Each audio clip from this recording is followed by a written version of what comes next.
Welcome to Inside Auto Podcast, where we feature everyone and anyone you'd want to talk to in and out of the automotive industry.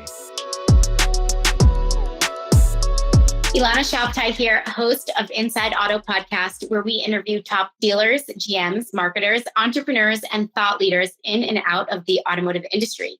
And before we introduce today's guest, this episode is sponsored by AutoLeadStar.com. AutoLeadStar is automotive's first and leading customer data and experience platform, CDXP. Top dealers invest in CDXPs to unify dealership data sources, automatically create one-to-one customized journeys, and execute omni-channel shopping experiences. It's all in one connected platform. So today we have Delano Palmer joining us today. Delano, how are you? I'm doing well. How are you? I am doing well, thanks. This was a well-anticipated episode. We've been waiting for this one. Delano comes with a lot of experience in automotive, so I'm really excited for him to share his expertise. Originally from Panama, he spent years around the globe. So he left Panama around 7 years old and then spent about 8 years in Germany before settling in Texas in the US. And now he's in South Carolina. So since then, he's run 3 different dealerships. He's successfully turned them around with his leadership style and his knack for business. So we'll learn a little bit about that. And currently, he's the general manager at Tony T CDJR. So we're really excited. He is an amazing leader. He serves and develops his team by leading, from the front lines. So he's going to tell us all about that again today. And that's it. Before we get started on, the good stuff and the juice here on how you turned around all your stores, tell us how you got into automotive. You have such an interesting background. I was living in Dallas for some time. I was an advertising director at the Fort Worth Star-Telegram in Dallas, and decided to take a different career path, like in the mid-'90s, and decided to start my own recruiting company and started doing some technical recruiting because IT was really hot back in that time and was doing really well. And then 2000, when the internet bubble popped, that business changed drastically. In 2001, when September 11th happened, as we all know and recall, technology really, really made a change at that particular point. So it made some things very difficult. At some point, I made a decision at that time to relocate to Houston. And some friends of mine were really, really talking about automotive business, to get into the automotive industry. I really should. And I was like, I don't want to do that. And so I kind of did some research on it and realized that finance is probably the area I really would enjoy. And so I interviewed at a Nissan store, got the job, and the rest is history. The rest is history. We lured you in real fast. Yeah. You started in finance? Mm-hmm. I was in the finance department for around 2 years. Enjoyed it, but I didn't like the fact I couldn't control the deal. That lack of control. Not that I'm a narcissist or anything, but no, but I get that. You want to have more impact on the whole. You want to have more impact. Yeah, you want to have more impact on the deal. And so in finance, you kind of sit back and you wait for the opportunities to come to you, and you got to make that chicken soup out of that stuff. And so when you're on the sales desk, you kind of help produce it and make a little bit more of an impact all the way around the board. So, yeah, and it's also a different type of personality. So if you fit that sales role, then yeah, it is. It's a different personality, but I enjoyed it. I did enjoy it for 2 years, but at the same time, I was ready to do something different for sure. Yeah, that sounds interesting. So you did 2 years at the Nissan store, and then you went over to a different store? Yeah. So what happens is I'm within the same company. I go in and I request, for an opportunity to get on the sales desk. I get the opportunity there. And at that time the big thing was maximizing profit, not really the global picture of a dealership. So my GM at the time, Jerry Bush, kind of educated me on the idea that you really want to sell more cars. My director at the time, really good guy, Jeff Bedeen, was a phenomenal process guy, did really well. The GM really wanted to grow volume. So myself and the team really got into this habit of selling more cars to make more money. And that kind of transitions throughout the dealership, because the more cars the dealership sells, the more the service department services, the more customers come back to the dealership, and then the ecosystem continues to build from that. And so that's that from speaking with Jerry Bush about what he really was looking for out of our department, meaning the used car department at the time. That kind of gave me that idea of, I really got to get on the ball and sell more cars, and then find those really unique ways of maximizing profit by doing more volume. Interesting. Yeah. And it's so great that you got to be with a manager that was very process focused, because that probably grew a lot of you into the strategy now. You said you turned around a few stores. How have you been, how did you turn around Tony T? Tell us a little bit of the process there. We'll talk about marketing also. We can either talk about that after, Yeah. or you can incorporate it in, because I know you're involved in the marketing as well. But it's nice. It's nice to be able to see how you're mentored with some kind of process, how you adopt it and adapt to something new and make it your own. Yeah. So Tony T's been doing well before I got here, but before I got with Tony T, what I was, it was an interesting story because I was sitting at an Audi store in Houston. It was what I consider the Taj Mahal of all the stores at the time. And I got a phone call out of the blue from Laura Ryan. I was running a Toyota store, and they just released their GM. And I guess I was considered a red belt because I was a GSM prior to the opportunity and had GSM experience. But I really was looking for more of an opportunity. And so when she reached out to me, she gave me the opportunity to run the store in the absence of a GM. And what I thought about it. And so the funny thing about it at that time, I was sitting there thinking, man, I'm really comfortable. I'm in Houston, I'm around family and friends. Why take on this opportunity? The store was not doing well, losing about $250,000 a month. And so a lot of things needed to change. But I had no experience, but all I had was the belief that I knew I had the confidence and the training from the past to do it. And so at that time, I just said, you know what, at the worst case scenario, if I fall on my face and fail, I'd always go back and be a salesman. So what's the worst that can happen? So on faith and courage, I decided to take the opportunity. And we made some mistakes. I mean, you can imagine going in for the first time as a GSM and running a store on your own and having a great team around you, recruiting new people to come in and help you build this vision. And, we had a good vision. The vision was to really just build on processes, focus on the mental conditioning of our staff, both finance, sales, accounting, to get them into that mode of winning versus losing the way they've been for some time. We made some mistakes. I remember one month we made a process change.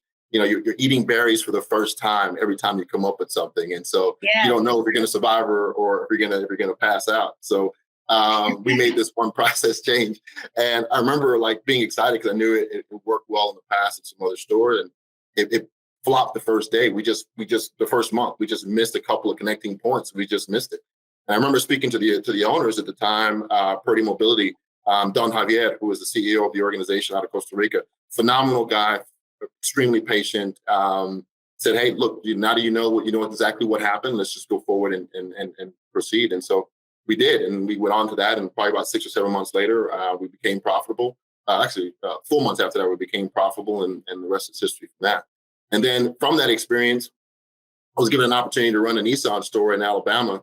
And going into that scenario was a little different. I mean, they weren't losing as much money, but it was still around people. It was about giving people the belief that if they conceive it in their mind, they can hold it in their hand, and believing that if they have a vision for doing something, we can get there together as a team or individuals. And so we did. And so we got in there, we got busy, and taking care of our customers was the first part of it. At that time, I brought in a good friend of mine, Milton Geralds, to help to assist on the finance side. And we did a really, really, really good job. We turned that store around in 3 months, if I remember correctly, and became profitable there.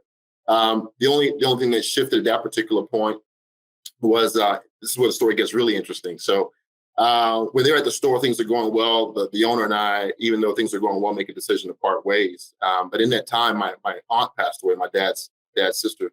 And I made a visit to my dad, and he wasn't doing that well. He was psychologically just seemed like he just wasn't in a different space, being the last Palmer alive. And so anyways, I made the decision to walk away from the car business in December of that year and spent 6 months in Panama with my dad, and just hung out with him a little bit and was making it go of just getting away from the car business. And like everyone else's story, who try to get out of the car business, you just keep coming back. They get dragged right back in. And I came in a dramatic way. I came back in a dramatic way. I was there in Panama, enjoying life, living on the beach in the city and enjoying the country. And I'm completely oblivious to what's going on in the United States when it comes to COVID. I talked to my brothers about it, and my brothers are laughing at me because I had no idea what COVID was. And so no idea. And so anyways, COVID gets announced in Panama. And I make the decision on a Saturday morning to come back to the States and spend time with my family while this thing sorts itself out. Panama was going to be closed for 30 days. And so I said, I'll go back to the States and come back. So I went to Dallas. I bought the last ticket leaving Panama, the very, very last ticket to leave Panama that day. And I remember driving from the beach over to the airport and had to stop like 3 different roadblocks. And in those roadblocks, they were testing you to see if your temperature was a certain temperature. Yeah, right. March and so I'm sitting, I'm like, I don't know what the heck. I don't know if I'm going to be, if I'm going to be quarantined in some nasty remote jail. So we make it to the airport. I buy the last ticket. I get to the States. I quarantine for 30 days. And then as God and the universe would have it, I end up making a phone call to a friend of mine who's working at a small Ford store in Madisonville, Texas. Madisonville, Texas, which is population around 3,500. He invites me over to come by and visit on my way to visit my mom because I'm in Dallas, which is north. Madisonville is in the middle, and then Houston is south. So I stopped there on the way to Houston. I meet a phenomenal guy. His name is Eric Barbosa, who's revolutionizing social media, by the way, out there in a small town, selling about 300 cars a month. Wow. Phenomenal guy, great talent. He'd be a good interview next. He's a phenomenal guy. You gotta get I'm him gonna send his contact. I'm gonna get you his contact. He's a phenomenal guy. And so I meet Eric. Eric and I meet, and again, I'm coming off a 6-month vacation, really. And I have no idea what I want to do. He's asking, you got a great resume. What makes you want to come to the small town? I said, I have no idea. Don't have a clue. So he schedules me in to come visit him the week after to just have a formal interview. And we talk, and he's asking me, we're talking about just different things. The Puerto Rican guy, I'm Panamanian. There's a connection there. Yeah. He's a Puerto Rican guy in a small town, Madisonville, Texas, cowboy boots, cowboy hats. What are you doing here? It's just irony at its best, right? And so in the conversation, he mentions, again, what do you want to do? I'm like, I have no idea. And then he's like, man, you could be a GM anywhere. Why come here? And later on in the conversation, Eric suggests, he said, man, why don't you just do some training? And I'm like, that's it. That's exactly what I'll do. I'll do some training. And so we set up something for me to do some training for staff, and from their feedback, they have phenomenal results. I was able to unlock a couple of really, really good salespeople. One that was stuck at 8 cars ended up selling like 22 cars that month. Wow. Another one went from 2 to 15. Just really good. And part of that process was, I think that was the first month, Eric will tell you, I think that was the first month they sold 300 cars from what I remember. But it was just a great experience. It was just good to be able to focus on mentally conditioning and unlocking people that really have phenomenal talent, but just get stuck in a rut.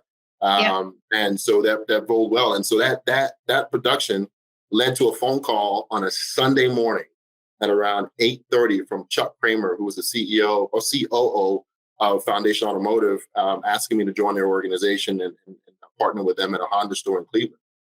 Wow. And that store, that's where everything really becomes very, very interesting, because now I have all this opportunity to be able to put a lot of things at play. And the store was losing about the same thing, about $200,000 to $250,000 a month. And they went through 4 GMs in a year, and they were just at their wits' end. And so we get in, and with the help of a really, really, really phenomenal team of people there at Foundation, we were able to put some things into place that really make a difference. And we go in and we focus on the people. A really good friend of mine. I'm sorry, the names escaped me for a second, but nonetheless, sorry. We get in there, we start working on our people. And when we talk about people, you're talking about getting them out of this condition of constantly failing every single month and getting beat up from life, getting beat up from the scenarios going on at work. And we turn that scenario around and we make the store profitable. And in that experience, I'm able to meet Tony Thomas. And we have a great time. Tony was planning on partnering with the organization at that time. And he made a decision that he didn't want to be a 25, 30% owner. He wanted to be 100% owner. So he walked away from that opportunity to get 100% ownership of his own store. And so we talked some more through the course of the time of he and I were together, and nothing really came of it. It was no big deal. But then and that's why you were still at Foundation. I was still at Foundation at that time. I'm still at Foundation because it's a year goes by. Tony decides not to join the organization. He goes off and finds his own. He finds this opportunity. Yeah. He finds his opportunity here in that mix. And we talk a little bit, but we don't connect all the time. And then we, at that time, Foundation decides to sell the Honda store, and I'm left with a decision to make. And Tony and I had a conversation and decided, hey, let's let's start our own, let's build our own dealer group where we focus on our people and we grow in these rural to mid-sized markets. And we become an own organization and doing business in the way we want to do it. And we did. And so right now, Tony recently partnered with Mike Terry out in Arkansas, and we acquired 2 more stores there, a Ford and a Nissan store to help grow our organization. Yeah. And so now we're and together with those 2 organizations, we're becoming slightly bigger. And from that, we begin to put a bigger footprint into what's going on in the community here on the East Coast in these smaller markets. So a lot of that experience just comes with the focus on people and process. Wow. And you've had a lot of, it sounds like, really amazing mentors along the way. So you can kind of carve your own strategy now for really making sure your people perform and your process performs. And then, of course, once you have that, you can then layer in technology that works too. So it sounds like you got it all under control there. Now, when it comes to marketing at the dealership, there's a lot of things happening in the market. I mean, we talked a lot about COVID on this podcast, and I feel like even though it still exists, it's behind us. Then we had the inventory shortage, which I think we're coming out of. I don't know. You can tell me what you feel about that. But whatever the crisis might be at the time, how does your marketing strategy fit into that? Or what did you change when it came to your marketing strategy at the dealership? You could take really any crisis as an example, or just talk in general about how you kind of approach that. I'll look at our current store now and look at our marketing strategy from that standpoint, because in these smaller markets, you got to be more creative. And so we got to be so much more creative. And so what happens is, we run into a service, Auto Lead Star.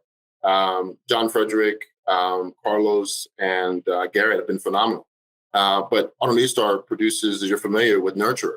And Nurturer is a technology, an AI technology that just communicates seamlessly 24/7 with our customers in a downstream, non-confrontational approach to talking to a customer and serving them up information based on their footprint within the internet from our VDP and from the VDP that Nurturer or that the Auto Lead Star produces. And so, with that, we're able to touch our clients more often. And when you look at the level of engagements in 1 month time, we've had 68,000 engagements, and that engagement is defined as a customer responding to an email.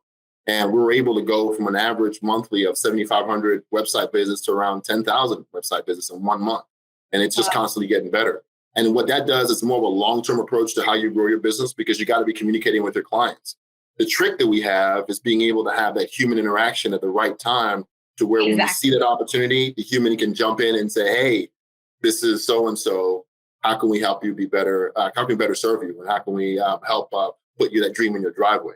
So right. And I was going to say, because you have that focus on your people and, motivating them and making sure that they're at their maximum and on your process, that is why Nurture or any other technology will work so well for your dealership. And I think that's an important point here, because there's a lot of talk about, will technology replace my employees, or will technology ruin my process? It has to absolutely make your team more efficient. And you can't do that unless you have your team in a certain place. So you've obviously mastered that. Yeah, we're getting better. We get better at that. And it takes a lot of, it's a relentless reiteration of these processes for everyone to optimize their performance. And it takes time because it's different. Again, we're eating berries for the first time when you're talking about technology and people merging together and working together. And so in our environment, which is the automotive space, I think we have a phenomenal opportunity to be able to do that and do that well, be able to maximize profit. But I think what happens is you got to be patient. These things take a little bit of time for it to take place. It's like Michelangelo painted the Sistine Chapel in 5 years. It's just a masterpiece to watch it. When you see the communication, I just love getting on the dashboard and seeing it go on. But that's one of the biggest marketing strategies that we have, because direct mail is direct mail. It changes. People see the mail and it changes. And sometimes they get, they get a little blind to it from time to time, but it still has its impact, right? Yeah. Then you start looking at SEO, SEM, all those things are all, put them all together, and they all help you be able to maximize your marketing strategy. But nothing compares to being able to have Nurture or have her working inside the system and touching our customers 24/7 seamlessly. And the great thing about it is that she does it every 3 days and doesn't do it on the weekend. So it's a real downstream, non-confrontational, like I said before. So Yeah, that's great. I'm glad that's working for you. And then we talked a little bit about this offline, you and I. Predictions for automotive. There's a lot of talk about how consumers are going to be interacting with their dealerships, whether that's, OEM direct to consumer, or we're all going to buy our cars in Metaverse. What's your take? I mean, you've seen a lot. You've been in this industry for a while. What's your take? What's your prediction? I'd love to hear a little bit about how you've been interacting with this new idea of Metaverse for automotive. That's a great question. I'm a nerd by heart. I'm a big Marvel fan, and so I don't get on Facebook as much as I should. I'm getting better at that, but I do like the technology that's coming, and Facebook, Google, NVIDIA, and Epic Games are kind of leading the way on Metaverse. And so when you look at what I see, if I had complete total amount of money for R&D, what I see happening is, let's put a dealer on one side and put the manufacturer on one side. From the manufacturer, what happens is customer satisfaction is extremely important. And so if I looked into the future, what I see happening is, for those of you who don't know what Metaverse is, the Metaverse is basically a 4D dimension of the internet. So imagine being real life inside of the internet versus looking at it, you're actually in it. So it's a little bit different. And so I'm going to take a page from BMW. BMW has one of their factories completely set up in the Metaverse.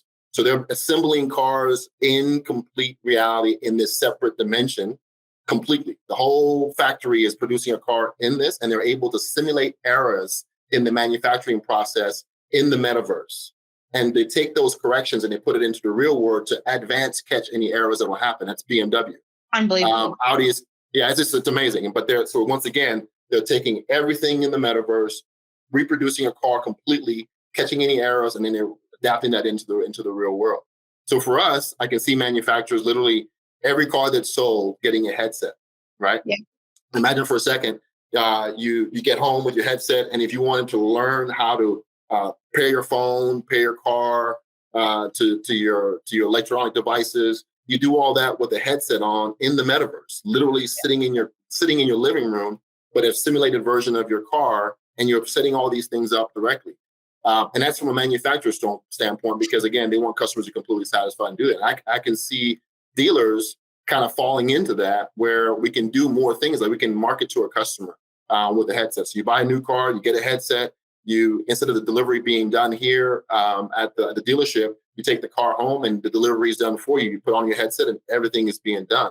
Then what happens is there's so many other things that can take place. You can put games in there where customers are sitting there and they're using their SUV and they're building their own simulated worlds of four-wheeling or whatever the case might be in their own environment, in their own space. If they buy a sports car, they can build their own racetrack, build their own car, and be able to spend that time doing that. And so dealerships can use these headsets to literally simulate whatever is taking place on the actual showroom floor in terms of delivery process.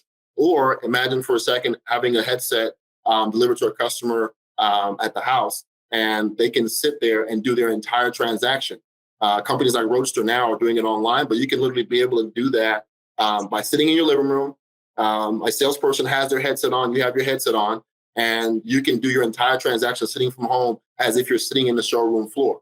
You're in the environment, you see the showroom, you see everything, you see the TV playing, music playing, but you're sitting there having a conversation one-on-one. Then when you go into the finance office, that experience transitions. And then with the digital signatures and everything that we have now, you can sign your car, deliver your car, be in front of the dealership, but never be in the dealer, never be in the showroom floor. And then your car shows up on your driveway. So, I mean, there's probably far more creative ways to use the Metaverse, but I see that coming, because I remember in 2020, Travis Scott, Epic Games did like 5 search concerts. They did 5 Metaverse concerts in 2020, right? Wow. Travis Scott was one of them. Guess how many people watched that concert on an Epic Games in 2020? Millions beyond millions. 12 million people watched the Travis Scott concert in Metaverse. Your reach is just unlimited. So, wow. Yeah. That is, I mean, it's a practical prediction. So I think you're probably on the right track. It's crazy. I love using this podcast to talk to dealers like you to understand, where you see the industry going, what you've been implementing, what works. You have unbelievable history in automotive. So I'm so happy you shared it with us today. There's so much more that we could talk about. So we're going to have to do a part 2 of this episode. But thank you so much. This is Inside Auto Podcast. We are on all streaming. So you can get us on Apple, Spotify, Deezer. Just go to insideautopodcast.com and follow us there. This is Ilana with Delano. Thank you so much. Thank you, Ilana. Pleasure. Thank you. Thanks for listening to Inside Auto Podcast. Check out our other episodes with top entrepreneurs and industry leaders.